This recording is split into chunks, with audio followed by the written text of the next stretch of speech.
पुढची महत्त्वाची बातमी आपण पाहूयात। सिंधुदुर्गातील शेतकऱ्यांना पीक विमा वितरित करण्यास सुरुवात करण्यात आली। मंत्री नितेश राणे यांनी ऑनलाईन बैठकीमध्ये आढावा घेतला।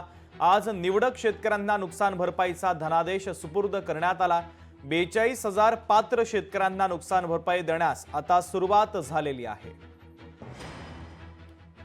तर आमचे प्रतिनिधी चेतन ननावरे जोडले जात आहेत। या बातमीच्या संदर्भातले अधिकचे अपडेट देण्यासाठी चेतन, सिंधुदुर्गातील शेतकऱ्यांना पीक विमा वितरित केला जातोय, अधिकचे अपडेट नेमके काय आहे?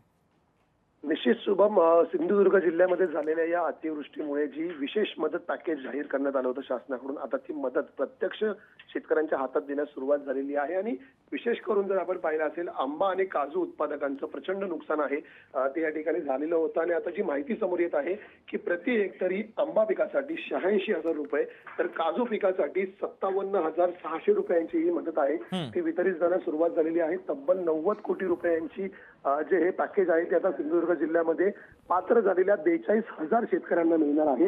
या 42,000 मधील काही निवडक शेतकऱ्यांना आज थेट हातात धनादेश देत ही मदत वितरणास सुरुवात झालेली आहे। त्यामुळे राज्यामध्ये जे अतिवृष्टीचं पॅकेज 31,000 कोटींचं सरकारने जाहीर केलेलं होतं, त्याच्यामध्ये सिंधुदुर्ग जिल्हा हा आता पहिला जिल्हा ठरतोय जो प्रत्यक्ष शेतकऱ्याच्या हातात मदत देताना पाहायला मिळत आहे।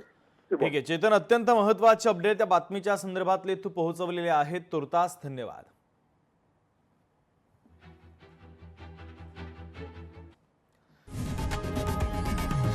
लोकशाही मराठी ऐका, पहा, जागरूक रहा।